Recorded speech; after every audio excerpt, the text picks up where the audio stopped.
Warning, if you do find this video disturbing, please click off now. I'm warning you. Don't complain if you see something weird or creepy. Enjoy. Hello mortals, it is I, Lord Beerus, and today doing a reaction video. This reaction is called 4 Discord Horror Stories Animated by Martin Animations. I have Discord, we all do, some of us, and there are a lot of weird things on there, so I don't know if these stories are like based on true stories. If they are, that'll be more interesting. But yes, this is 31 minutes long. So get your popcorn, your snacks, all of that. Yes, without further ado, let's just get into the reaction. My son used to be very active on something called Discord, which, from what I understand, is a messaging app for people who play video games. Yep. It allowed him to talk to people from all over the world that play the same games as him. So at some point, he broke the news to us that he'd been talking to a girl over in the UK named Lori. She and he had become friends, playing some sort of pirate game, playing together most days and talking pretty much all the time when they weren't at their computers. And eventually, he just up and asked her if she wanted to be his girlfriend, and she says yes. It was definitely a new concept for someone like me who grew up at a time when cell phones weren't even a thing, but I understand that we live in the digital age where new methods of dating are coming to the fore, so I just tried to be happy for him, as any mom should when their kid gets their first girlfriend or boyfriend. Plus, with an entire ocean between them, it's not like I have to worry about them getting accidentally pregnant or something. However, one Sunday afternoon, my son emerges from his boy cave for what seemed like the first time in days, walks into the TV room where me and my husband are sat, and with a very concerned look on his face. We asked him what the matter was, and he just kind of shrugs, tells us everything is cool, and then just kind of wanders out again. So as you can imagine, me and my husband give each other a look as if to be like, what was that about? My husband gets up, follows our son into the living room before gently prodding him about anything that might be bothering him. From what he told me, our kid was just doing that typical boyish thing of pretending that everything was fine, but in a way that tells us that he's obviously upset about something. My husband then told me he asked after Lori, with our son responding in almost a visceral way of like, why are you always in my business, blah blah blah. He'd obviously touched on a sore subject, so our general conclusion was that he and Lori had broken up, and he just didn't want to talk about it. We weren't about to press him on it, so we kind of just left him to it to get over and move on to someone new. But over the next month or so, our son seemed to get increasingly depressed. He'd spend more and more time up in his room, only ever coming out to go to school or eat dinner and then just retreating back to his little boy cave. Like I said, we figured this was because he'd split up with his internet girlfriend, but one time my husband was walking past his room and blatantly heard him talking to someone via his little voice chat Discord thing, addressing them as Babe and, at one point, Lori. So apparently they're still talking at that point, but we still assume that they were having relationship issues, putting it down to the fact that they were like thousands of miles apart. I know long-distance relationships don't work at the best of times, even when people were just a few states away from each other. But these kids had an entire ocean separating them, so God knows how hard that must have been on them. Only, as we came to learn, that wasn't exactly the problem. It was something much, much darker. So as I said, our son seemed to be getting more and more depressed over the course of the month, and it got so bad that at one point that me and my husband discussed getting him a therapist or something to nip the problem in the bud before it could morph into something less easy to deal with. But suddenly, out of apparently nowhere, he just perks up. One day he's looking better, feeling perkier, and is considerably more talkative. He actually seemed keener on spending more time with us too, which for a 16-year-old boy struck us as very unusual. I mean, not that we were complaining. It was nice seeing him feeling better about things, and we put it down to him meeting a new girl or just shutting out Lori from his life. This kind of sunny behavior carries on for like a week or so until one Saturday, when after coming down for breakfast, we don't see or hear from him for the rest of the day. Late in the afternoon, my husband goes up into his room, knocks on the door, and asks our son if everything is okay. He comes back down into the TV room, tells me there was no reply after knocking, then asks me if I'd seen him leave the house at all during the day. I tell him no, that if he had gone over to a friend's house or whatever, that he certainly hadn't let me know. Then my husband just kind of shrugs, tells me he has a headache, then walks off to the downstairs bathroom to get an aspirin from the medicine cabinet. Next thing I know, I can hear him springing down the hallway and up the stairs, his feet like boom, boom, boom as he rushed up to our son's room. I'm super confused, like, what's going on, before walking out into the hallway. From where I'm standing, I can actually see into the downstairs bathroom, and what I see makes my blood run cold. We usually kept all our pain pills and other such medication in a little plastic first aid kit style thing. We kept that thing stuffed to the gills, and there it was, lying on the bathroom floor, almost completely empty. Then, like my husband before me, it hit me what had happened. So I sprint up to my son's room where I find my husband leaning over our boy's bed, shaking him like, "Wake up! Can you hear me? Wake up!" There's a pool of puke sitting on the bed next to his head, and he's completely unconscious, and there are empty pill trays lying on the floor nearby. As soon as I walk in, my husband runs back downstairs to call 911, and I take over the shaking and the wailing, begging him to open his eyes. Now, the only light in the room was coming from his computer monitors, so at one point I look over to it and see one of the most haunting things I've ever seen in my life. On the screen is a webcam window from the Discord thing I mentioned, and it displays the body of a young girl that's just kind of dangling in midair. What? Why did they both do that? It took me a second to realize what I was looking at, but when I did, I almost screamed the house down. She was hanging from something. I tried not to look, I really did. I just tried to focus on my boy as his dad ran back upstairs with emergency services on his cell. I should have told him not to look, but I was just distraught. I could barely speak as he walks back into the room and starts describing our son's condition to the dispatcher on the other end of the line. He's frantically talking away when he does pretty much the same thing as me, turns around to see the webcam window open and the girl's body hanging on the screen. He just froze and stops talking, long enough for me to be able to hear the dispatcher say, "Sir, are you there, sir?" At which point he snaps out of his daze and carries on talking to the person on the other end. It was he that then had the same presence of mind to turn off the computer, all the while giving the EMTs their home address and begging them to arrive as quickly as possible. Our son was taken to the hospital where he promptly has his stomach pumped. Are they going to tell us why they did it? Waiting in the visitors area. His son is alive. When a doctor finally approached us with an update on our son's condition, I found my heart racing as I prepared for the worst. But thankfully, we'd gotten him to the hospital just in time, and the nurses were able to pump his stomach and administer the necessary medication to counteract the effects of the things he'd taken already. He survived. Barely, but the same couldn't be said for the girl on the computer screen, who we assumed was this Lori girl he'd been in the long-distance relationship with. When our son woke up and saw us in the hospital room, he burst into tears. He apologized over and over again, and we all just cried it out together. He then proceeded to spill his guts to us about what had happened, and I honestly couldn't believe my ears.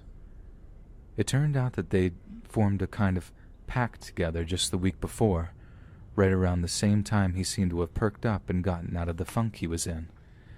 Apparently, that was what did it. That she and he had figured out a way to escape the pain they were suffering, and that the revelation had been some kind of boost to him, as morbidly insane as that sounds. We went ahead with booking him into therapy, and he's doing much, much better now. We don't monitor his online activities, as he figured he'd just find a way to subvert us, but we definitely don't allow him to have a computer in his bedroom anymore. And since then, me and my husband have made an effort to acquaint ourselves with the darker corners of the internet, and believe me, there are some days I wish I hadn't. Because my God, are there some horrendous things out there, things I wish I'd never seen, and that I'll never be able to get out of my head. Yeah, that's upsetting. I used to play a lot of Insurgency Sandstorm I feel with a bad thick for set that of guys girl. and a few girls, and we used to organize using a Discord server. People came and went as time went by, but there were a couple of us that actually stayed in touch quite frequently outside of just organizing gaming sessions and became pretty good friends. Insurgency, for those that haven't played it, is one of those hyper-realistic military shooters that tends to get really, really intense and occasionally downright terrifying when it's at its best. I'm not saying we had this proper Band of Brothers vibe going. I know it's only a video game, but like I said, a handful of us ended up being pretty good friends and bonding over the intense level of teamwork required to win rounds, not to mention the sweaty-palmed, adrenaline-fueled firefights. One of these was a lad named Colin. One day, Colin tells us that he wouldn't be playing Insurgency for a little while because he had taken a job teaching English as a foreign language out in Indonesia. He had wanted to do some traveling for a while but just didn't have the money available to him, and getting qualified to teach English gave him an opportunity to see some more exotic areas of the world whilst getting paid for it. We were pretty gutted to hear the news. He was one heck of a sniper, and many a time we'd been pinned down by some enemy machine gunner only for the gunfire to stop suddenly, followed by a little laugh from Colin and a "have that" in his Scottish accent. We absolutely loved him for moments like that, but we were also really happy for him, and since he promised to stay in the Discord server, we'd be able to keep in touch and hear some stories of his adventures out in the tropics. So a few months go by, and we're enjoying hearing the stories of his travels, along with being updated with photos of him exploring some pretty remote parts of Indonesia. It was the photos of him with the school kids he was teaching that really made me smile, though. He looked like he was having the time of his life, especially when we saw some videos of him teaching the kids some pretty obscure English phrases. Not only that, but occasionally we'd hear some of the kids actually repeat the phrases back kind of in a Scottish accent, and the idea of a bunch of Indonesian kids learning to speak English with an Edinburgh accent was absolutely hilarious to us. I mean, imagine it. Some American wishing an Indonesia fellow good morning or something, only to hear, "You alright, pal? Who's it going?" In response, it still makes me chuckle, even now, to be honest. Then, in September of 2018, I woke up to the news that there had been an earthquake in the sea just off the coast of Indonesia, causing an earthquake that had resulted in a massive tsunami that had destroyed huge sections of the country. Immediately, I thought of Colin. I jumped onto Discord using the app on my phone and sent him a message asking him if everything was alright and hoping he'd not been caught up in the tsunami. Obviously, there was a huge 7 or 8 hour time difference between the UK and Southeast Asia, and occasionally Colin didn't reply for hours, so the fact that he didn't immediately reply wasn't a massive concern to me. But he didn't reply all that day, to the point where I started expressing concerns to some of the other lads in the server, sharing the news of the tsunami with them and mentioning that I was worried Colin had been caught up in it. We knew from the news stories about which areas of Indonesia had been affected, but we didn't know exactly where Colin was, only that it was in some remote areas and didn't always have immediate access to Wi-Fi, another reason for us to not immediately worry. But he didn't reply the next day either, or the day after that, and it got to the point where a week had gone by and we'd heard nothing back from him. No one had seen Colin, even online, since we got news of the tsunami. That's when we really started to worry, and as the days went by, we got more and more frightened that something had happened to him. It's around then that I started going back through some of the messages he'd been sending over the previous month or so. He'd been all over Indonesia, and had spent his first few weeks in the capital city of Jakarta, which had remained relatively unaffected by the earthquake and subsequent tsunami. But then I found out that he'd traveled to a place called Palu to teach English there, and as far as I could tell, that's where he'd been at the time of the disaster when it struck. I then cross-referenced the name of the place with the stories about the tsunami, and found out that it had been one of the worst affected by a destructive tidal wave that apparently reached 23 feet in height. 23 feet of rushing water that had destroyed pretty much everything in its path and caused the deaths of over 15,000 people. And in all likelihood, Colin had been one of them. We were devastated. But the worst part is, even to this day, we still have not had any closure about it. We knew Colin quite well, but he kept his online and personal life pretty separate. We never knew his last name or the names of any of his family, so it's not like we could get in touch with them to find out if he really had died or not, or to see about any funeral arrangements if he had indeed perished during the tsunami. But I think the fact that even now his Discord account lies inactive is evidence of the fact that he did actually lose his life out there. Maybe he's okay, and he just never bothered to get back on Discord. Maybe his close encounter with death made him realize that video games were just a waste of time or something. But I think that's just wishful thinking on my part. In my heart of hearts, I know he's probably dead. I just hope he's at peace now, and whatever family he had are okay. Rest in peace, Colin. We still miss you. Rest in peace.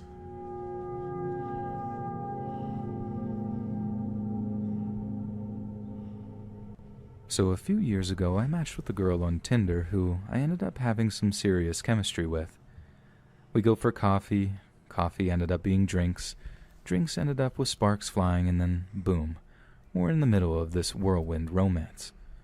We're texting all the time whenever we're not just spending days at each other's apartments, fantasizing about taking vacations together, all the stuff two young people do when they got that new relationship energy going. But then one day, right when I think things couldn't get any more perfect, she sits me down with the obvious intention of having a pretty serious talk. I figured it was like a breakup type thing, so I braced myself for the worst. Only it's not quite as bad as I feared. It was just, well, weird. She tells me she's poly. At the time I had no idea what that meant, so I just sort of stared back at her with this confused look on my face, prompting her to explain that poly is short for polyamorous. For those that aren't entirely savvy with the term, it's basically a fancy word for when someone practices open relationships. The girl says she can commit to me, but that she'd have to be free to see other people, albeit in a less serious capacity. Say no. Being young, dumb, and totally besotted with her, I agreed to it, and it ended up being the worst decision I'd ever made. I started off by telling her she could do what she wanted, but only as long as she didn't tell me about any of it. She agrees to this, but as the weeks went by, basically said I did start to get a little jealous. But don't tell me. She sought to remedy this by introducing me to the app that she'd used to find other polyamorous types to hook up with, a little thing called Discord. Now, apparently it's primarily used for communicating in video games, but I learned that people use Discord for all types of weird stuff, including hookups.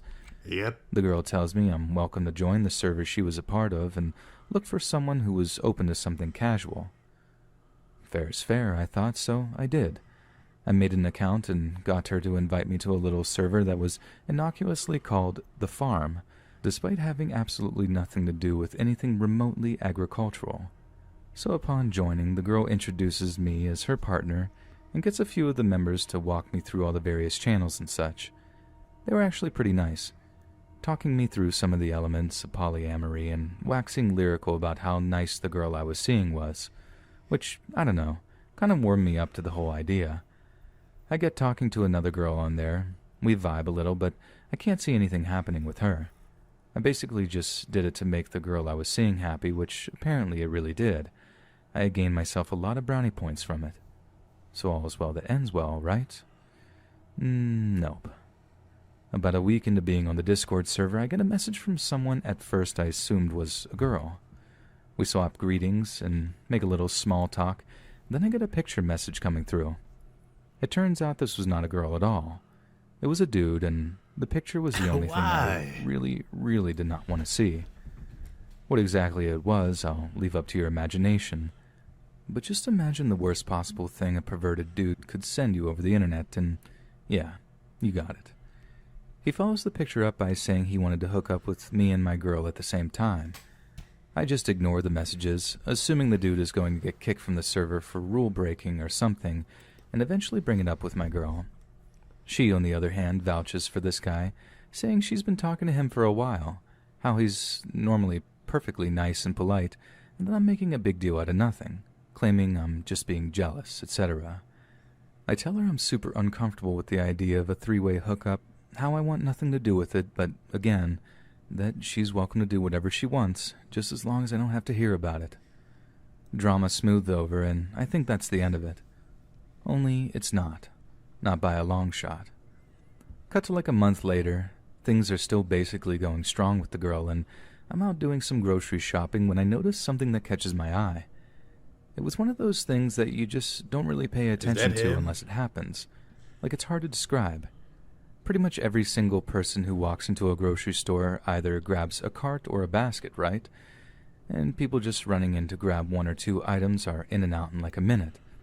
So I remember seeing this one dude just kind of walking up and down the aisles with nothing in his hands and thinking like, what the heck is this guy doing here? But he's not doing anything too weird, so I just sort of move on. Only time and time again, I'm in an aisle grabbing things off of shelves, and I see him just kind of idling, and a few times we make eye contact. Nothing too creepy, just like a casual glance, but this happened over and over again, to the point where I was like, is this dude following me? Anyway, I get my shopping done, walk back to my apartment, and forget all about it. A few hours later, and I'm sitting in my apartment alone, just chilling and nursing some big food baby from a local Chinese place I got delivery from. I hear footsteps on the stairs outside my apartment. Oh, no. Heavy ones. Nothing unusual as such, but then the front door to the apartment just goes boom, shaking from some heavy impact on the other side. At first I thought it was a neighbor or something, so I shout out like, "What are you doing, dude?" But there's no reply. Just another loud bang against the door. They're not trying to get my attention. They're trying to break in. And I just about jump out of my skin, just like instinctively grabbing my phone to dial 911 while I run in my bedroom, kneeling down to the safe under my bed, which has my .40 caliber in it. Ooh. I tell the dispatcher what's going on.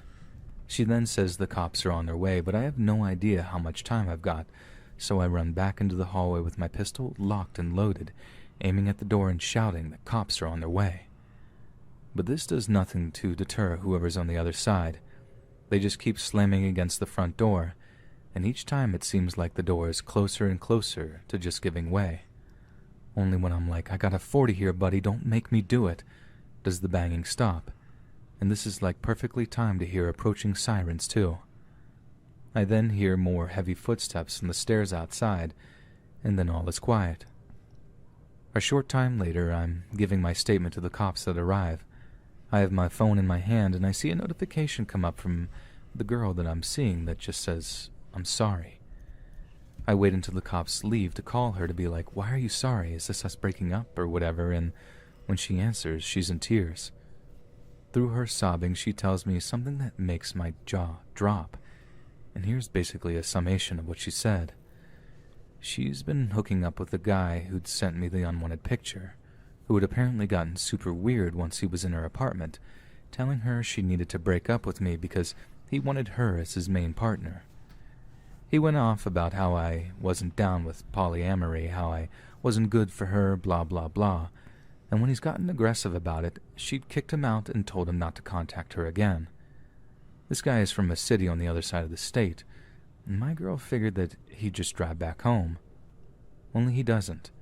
And apparently he'd gleaned enough information about me from her, maybe even gone through her phone to get a look at some pictures of me to be able to actually track me down. What the heck? And that's when it hits me. It was him in the grocery store, who had then followed me back to my apartment, waited until it was dark, then tried to break in to do God knows what. Confront me, beat me up, kill me, God only knows. Now this polyamory stuff wasn't just making me jealous, it was putting me in actual freaking danger. If that guy had only been a little more patient, waited for me to go outside to take the trash out, anything like that, What? I legit might not be around to type this experience out. And that scared the life out of me, as I imagine it would any of you. Me and the girl broke up shortly afterward. It was kind of sad, sure, but the whole experience had totally soured the relationship way beyond any kind of repair. We never talked again after that, but not before I told her to tell that creepy SOB that we'd broken up, that I wanted nothing to do with any of that anymore, and to leave me alone, or he'd be going back to his hometown in a wooden box. Now just hearing or reading the word Discord leaves a bad taste in my mouth, as I know the kind of creeps that are out there, using the internet for far worse than just some innocent kink stuff. See, some people got it lucky. That if you go into certain servers, a lot of things will happen. Stories server on Discord. It was a place where people would share their own personal stories of scary or spooky things that happened to them in their lives. and for a while it was honestly a lot of fun. Sure, a lot of the stories sounded made up and generally involved stuff like I saw a shadow figure at the end of my bed and other stuff that sounded like they were lifted straight out of a bad horror movie. But every so often someone would share a story that didn't have a hint of the supernatural in it, something that was actually believable, and occasionally these stories were genuinely terrifying. I read a lot of seriously spine-chilling stuff on that server, but a lot of it I've forgotten over the years, probably because although they were creepy, they just weren't disturbing enough to actually stick with me. But there was one story in particular that I've never forgotten, because it's genuinely made me shudder to read. I hope the user in question doesn't mind if I share their story, and if they happen to read this, I'd like to think that they could let me know in the comments and maybe correct anything I got wrong, because I'm telling this from memory. But anyway, here goes. Are you saying that The poster began their story by assuring us that their story wasn't just some fabrication, and although they were pretty young when it happened, just thinking or writing about it as an adult was a pretty stressful experience for them. They went on to explain that their early years were marred by tragedy, how their dad had died when they were real young from a drug overdose, so they were raised by a single mom living in a small apartment just down the street from their grandma's place. Mom did some dating, though, obviously trying to do the right thing and find them a stepdad to give them some kind of father figure in their life. The incident in question happened while she was out on a date. Usually speaking, their grandma would babysit for them anytime Mom needed to go do anything that meant she couldn't bring them along. But on the night of her date, the grandma was working, so although it wasn't ideal, 9 or 10-year-old storyteller was left unsupervised in their mom's ground floor apartment. Sounds kinda irresponsible at first, but the storyteller was quick to reassure the members of the server that this was back when Yu-Gi-Oh was popular. As long as they had their cards and a box set of cartoons to keep them occupied, being left alone for like an hour or two certainly wasn't an issue for them. It's not like they were going to wander out of the apartment or get up to any mischief while their precious Yu-Gi-Oh was keeping them busy. But at some point during the evening, they're sitting there playing with their cards and watching TV when they heard a tapping on the window. Remember, they lived in the ground floor apartment, so pretty much anyone could have just walked up and started tapping on the glass. No climbing or levitating or any of that stuff was involved, so there was nothing inherently worrying or creepy about someone knocking on the glass. The storyteller then gets up, walking towards the window before drawing back the curtains, only to reveal the face of a complete stranger. Who's that? Not their grandfather, not their uncle, but a complete and utter stranger. Surprised and confused, they back off from the window, letting the curtains slide back into place before this horrendous crash sounds. Broken glass tumbles onto the carpet at the foot of the curtains, before another smash sends more glittering shards onto the floor in front of them. At that point, they said they just tossed their Yu-Gi-Oh cards onto the floor and bailed, rushing out of the back door of the apartment and over to a neighbor's house, pounding on the door in a state of abject terror as they looked over their shoulder every so often to ensure the mysterious predator wasn't hot in pursuit. But thankfully, the neighbor answers the door, lets our storyteller in, before taking the time to calm them down to get the full story out of them. Naturally, they called the cops immediately, who rushed over since they were given the description of a home invasion in progress. The neighbor then gets in touch with the storyteller's mom to let them know the awful news, who immediately rushes home to comfort their terrified son. Then after that, both the neighbor and storyteller's mom accompany them back to the apartment, where the cops are still searching the property and surrounding area for any sign of the attempted intruder. Apparently one of the cops approaches the mom at this point and shows her something in a clear plastic evidence bag. Mom stares at it, turns pale, then kneels down and hugs our storyteller tight, fighting to hold back tears. Is it the dad or something? The neighbor something? guy is just like, my God. I feel like it is. They both ended up staying at the grandma's place for like a week after, while the window was repaired. And if that seemed like a bizarre amount of time to fix a window, and that something else might be behind them staying away from the apartment for a while, you'd be right in thinking that. Our storyteller had their suspicions for a little while, but they were too young to really understand the implications of what had happened. The kind of danger they'd been in wasn't clear until many years later, when their mom explained to them just what happened that evening. You see, it wasn't just the window that was being replaced. The entire apartment was being fitted with new, incredibly sturdy locks, CCTV cameras, just about everything short of a panic room, all being paid for by Grandma and Grandpa. The whole family was absolutely terrified, and it was all down to the piece of evidence that the cops showed to the mom that night, the little thing in the clear plastic evidence baggie that made her turn ashen and squeeze our storyteller in a big, trembling bear hug. What was in that plastic bag was a photograph. A photograph of a young boy curled up in bed, sleeping soundly. And that boy was our storyteller. The mom told a much older storyteller that the photo couldn't have been taken long before the attempted break-in. Something about the sheets on the bed being fairly new or something. I can't quite remember. Or maybe it was a new haircut storyteller had gotten. But either way, it was some detail in there that made it clear that the attempted intruder had broken into the apartment somehow, maybe only a week prior, and taken a photograph of our storyteller while they slept.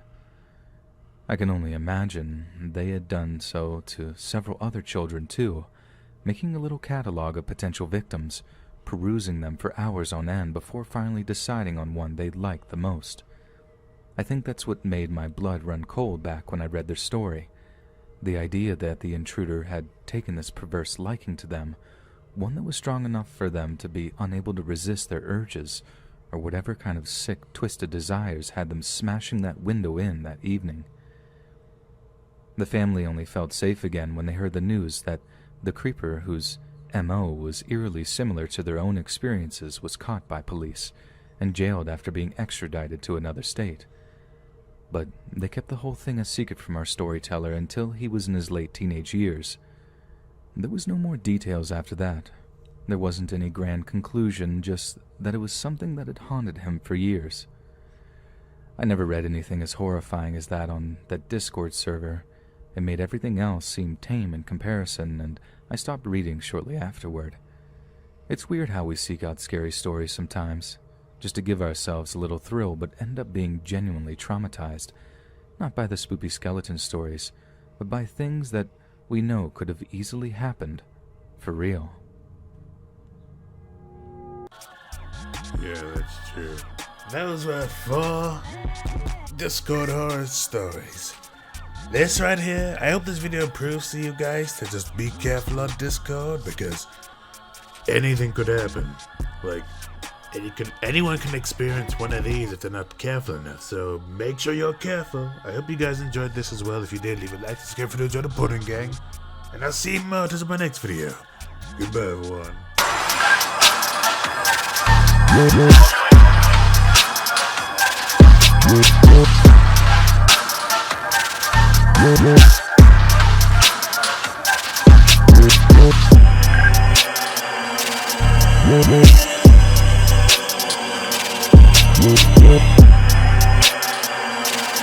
Yeah.